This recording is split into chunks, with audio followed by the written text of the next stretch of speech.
오늘 본문 말씀을 잠시 더 함께 나누도록 하겠습니다. 오늘 말씀은 예수님께서 십자가 위에서 남기신 일곱 말씀 중에 세 번째 말씀입니다. 예수님의 십자가 아래에서 예수님의 어머니 마리아와 사랑하는 제자를 비롯해서 또 여러 여인들이 끝까지 자리를 지키고 있었습니다. 많은 제자들이 도망간 상황이었죠. 근데 그 마지막 자리를 지키고 거기까지 따라온다는 것은 쉽지 않은 일이었을 것입니다.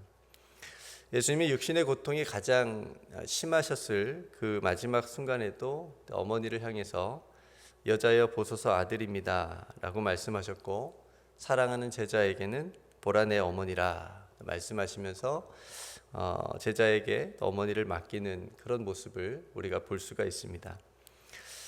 오늘은 새로운 가족의 의미에 대해서 또 묵상집에서도 또 나누었고, 또 오늘 말씀에서도 그렇게 우리에게 말씀해 주고 있습니다. 십자가 위에서 하신 말씀들이니까 그 안에 들어가 있는 말씀이 얼마나 또 중요한 말씀인지요. 예수님은 고통의 그 십자가 위에서 사랑하는 어머니와 사랑의 대화를 나누신 것입니다. 십자가 위에 달린 아들을 고통스럽게 바라보는 그 마리아의 머릿속에는 아마도 지금까지의 일들이 주마등처럼 스쳐가지 않았을까 싶습니다. 사실 복음서에서 예수님께서 가족을 말했을 때의 분위기는 굉장히 냉랭한 부분도 많이 있었습니다. 오늘 묵상집에서도 나왔지만 예수님께서 12살 때에 제사를 마치고 집으로 돌아가는데 성전에 혼자 남게 되었죠. 이제 가족들이 다 예수님을 찾고 있었을 때 왜 나를 찾냐고, 내가 아버지의 집에 있어야 될 줄을 왜 모르셨냐, 이런 식으로 말하기도 하셨습니다. 만약에 한국이었으면 굉장히 버릇없다고 몇 대 맞을 일이었지만, 어머니 마리아는 그 말을 마음에 굉장히 담아 두었다고 성경은 기록하고 있습니다. 또 예수님께서 이제 공적 생애를 시작을 하시면서 굉장히 분주하셨죠. 그러다 보니까 예수님이 집에 잘 들어오셨는지는 잘 모르겠습니다만, 한 번은 어머니와 예수님의 형제들이 예수님의 사역의 현장에 찾아왔습니다. 만나려고 찾아온 거죠. 그래서 예수님께서 말씀을 전하시는 그 현장에 밖에서 예수님을 부르는데, 예수님께서 매몰차게 이렇게 얘기하죠. 누가 내 어머니며 내 동생들이냐. 지금 나와 여기 함께 있는 너희들이 나의 어머니고 나의 동생들이다. 이렇게까지 얘기하십니다. 이 정도면은 뭐 가족 간에 어떤 불화가 있는 거 아닌가 싶을 정도로 그런 반응으로 보이는데, 또 이런 말씀을 하신 적이 있습니다. 예수께서 이르시되 내가 진실로 너에게 이르노니 나와 복음을 위하여 집이나 형제나 자매나 어머니나 아버지나 자식이나 전토를 벌인 자는 현세에 있어 집과 형제와 자매와 어머니와 자식과 전토를 100배나 받되. 그러니까 버리면 받는다. 그러니까 자식도 버리고 어머니도 버리고 집도 버리고, 그러니까 가족들을 버리라고까지 말씀하십니다. 또 아버지가 돌아가셨는데 아버지의 장사를 지내고 주님을 좀 따르면 어떻겠습니까? 라고 묻는 사람에게 아버지의 장사는 죽은 자들이 지내게 하고 너는 나를 따르라 라고 말씀하신 때도 있었습니다. 야고보와 그의 형제 요한이 예수님의 첫 부름을 받고 따랐을 때도 그들의 행동은 배와 아버지를 버려두고 예수님을 따랐다고 성경은 기록하고 있습니다. 이쯤 되면 그냥 가족을 버린 거죠. 또 예수님께서 가족을 그렇게 중요하게 생각하지 않은 것처럼 보이는 것이 아닌가라고 또 생각이 들 수가 있습니다. 그렇다면 정말로 예수님이나 제자들이 가족이나 부모를 완전히 버리거나 모른 채 했을까? 또 그건 또 아니죠. 예수님도 30세 전후에, 그러니까 그 당시로 보면 굉장히 늦은 나이까지 같이 가족과 있었던 겁니다. 30세 전후의 공생애를 시작하기 전까지는 어머니를 도와서 그러니까 아버지 요셉이 언제 돌아가셨는지는 모르겠지만 어쨌든 부재한 것으로 보고 어머니를 도와서 굉장히 장남으로서 가정을 세워가는 듬직한 아들이셨을 것이고, 또 베드로의 장모가 열병으로 아팠을 때에도 예수님께서 직접 또 그 가정에 가셔서 고쳐주신 것으로 보아서 완전히 버리거나 교류가 단절된 게 아니고 계속해서 가족들과 함께 그렇게 또 연락을 하고 또 이렇게 지낸 것이 아닌가라는 생각을 우리가 할 수가 있습니다. 또 사도 바울도 감독과 집사의 자격을 말하는 부분에서 가정을 잘 다스려야 된다. 가정을 잘 다스리지 못하는 자가 어찌 하나님의 교회를 돌보겠느냐라고 하는 말씀도 하기도 했습니다. 그래서 누구든지 자기 친족, 특히 자기 가족을 돌보지 아니하면 믿음을 배반한 자요 불신자보다 더 악한 자다 라고까지 말하기도 했습니다.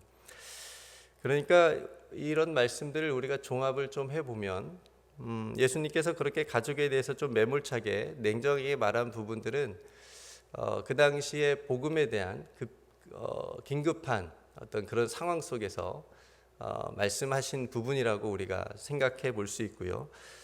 가장 중요한 부분은 혈연의 가족을 무시하거나 돌보지 않는 것은 오히려 예수 신앙이 아니다라고 하는 것을 우리가 알 수 있습니다. 그거는 기본인 것이죠. 그러니까 가족의 소중함이라고 하는 것은 우리가 말로 다 할 수 없는 거죠. 굉장히 중요한, 우리 인생에서 삶에서 중요한 부분이고, 그렇다고 그 가족, 혈연으로 맺어진 그 가족만 생각하는 어떤 이기적인 가족주의의 모습을 그 안에 빠져 있는 것을 굉장히 성경은, 예수님은 경계하고 계신다라고 하는 것을 우리가 알 수가 있습니다. 예수님이 자신의 어머니 마리아를 향해서 보소서 아들입니다. 제가 당신의 아들입니다. 그 십자가 위에서의 이 말씀은 이제 당신의 아들이 하나님이 하시는 일을 하기 위해서 가야 되는 마지막 길을 가고 있습니다 라고 말씀하고 계시고, 또 어머니 마리아 또한 그 예수님의 그 말을 서로 눈빛을 보면서 이해하고 있으리라고 생각이 되어집니다. 여러분, 하나님께서 우리에게 이 땅에서 맺게 해주신 그 혈연의 가족의 관계를 우리가 소중하게 생각하면서 그 가족 안에서 서로 더 사랑하는 그런 삶이 되기를 먼저 주님의 이름으로 축복합니다. 또 한 가지의 말씀은 이제 홀로 남겨진 그 어머니를 사랑하는 제자에게 맡기면서 보라 내 어머니라라고 부탁하는 말씀입니다. 그러니까 이 말씀은 이제 반대로 혈연의 가족을 넘어서 복음 안에서 새로운 영적인 가족의 확장을 말씀해 주고 있는 것입니다. 외국은 어떤지 잘 모르겠습니다. 네, 한국에서는 대부분의 친한 그 친구의 어머니를 부를 때 뭐라고 부르죠? 아줌마라고 부르지 않습니다. 굉장히 친하면 어머니라고 다 부릅니다. 저도 제 친구들의 어머니들에게 어머니라고 이렇게 자연스럽게 나옵니다. 친구의 어머니들이 친구들도 자신의 아들처럼 잘 대해 주시기 때문에 그렇겠죠.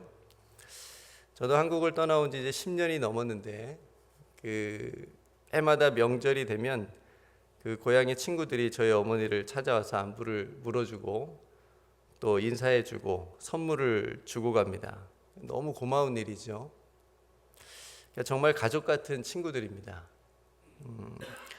그러니까 오늘 예수님께서 도망치지 않고 끝까지 십자가까지 따라와서 함께 서 있는 사랑하는 제자에게 이제 너의 어머니다 라고 하면서 혈연 관계를 넘어선 또 하나의 새로운 가족을 맺게 해주신 것을 우리가 보게 되는 거죠.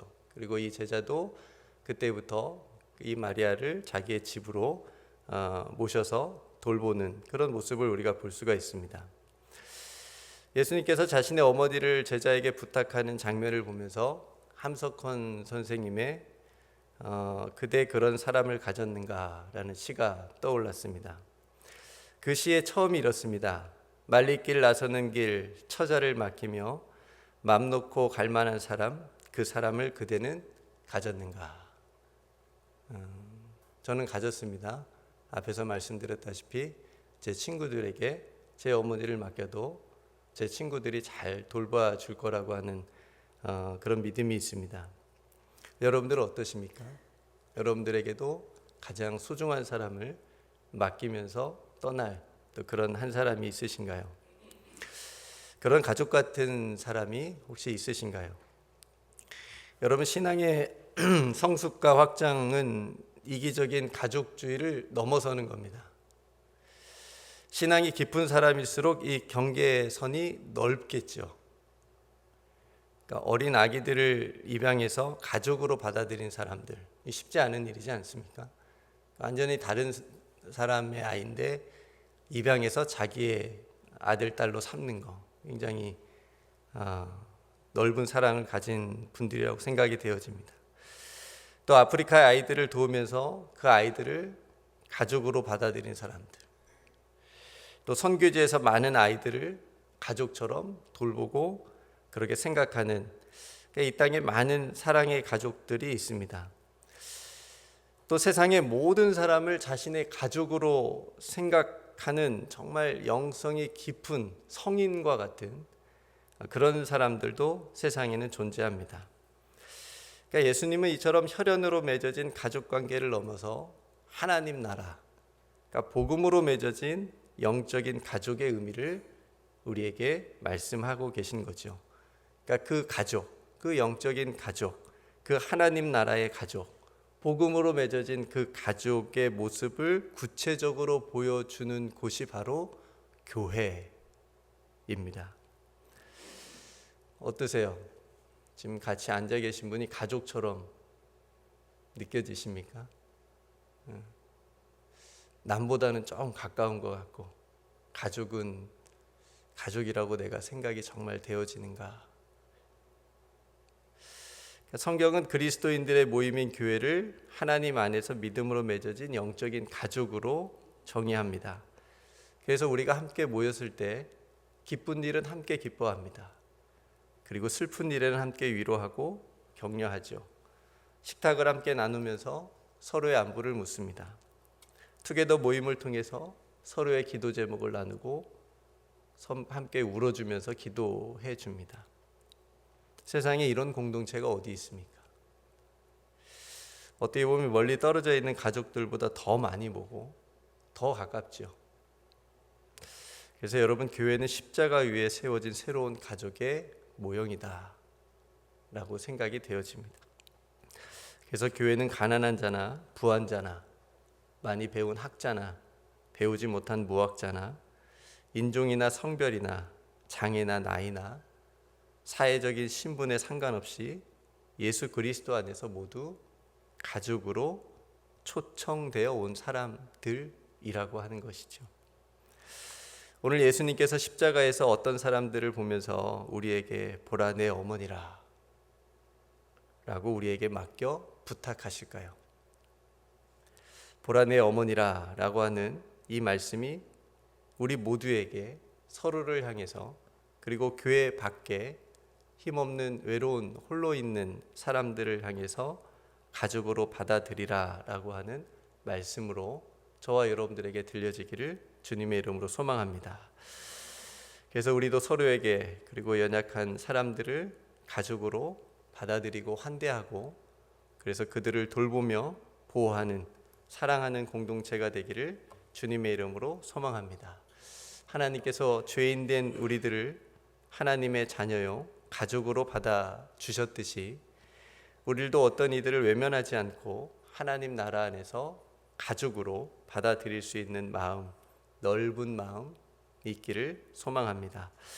사도 바울이 자신의 편지들의 마지막 부분에 항상 복음 안에서 맺어진 수많은 가족들의 이름을 소개하는 것을 우리가 보게 됩니다.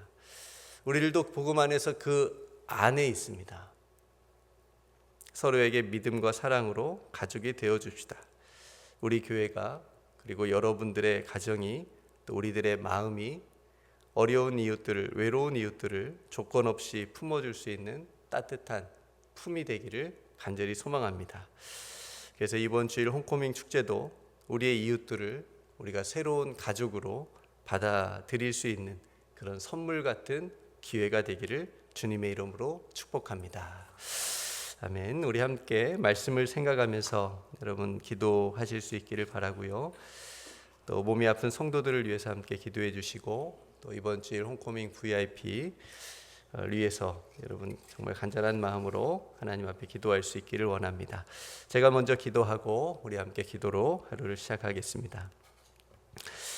하나님 아버지, 사순절 마지막 고난 주간을 지나며 오늘도 저희를 십자가 앞으로 불러주심을 감사드립니다. 가장 고통스러운 순간에도 곁에 있는 이들을 돌아보시고, 특별히 어머니에 대한 사랑과 그 어머니를 제자에게 부탁하며 새로운 사랑의 관계를 맺게 해주신 주님의 마음을 오늘 아침 묵상합니다.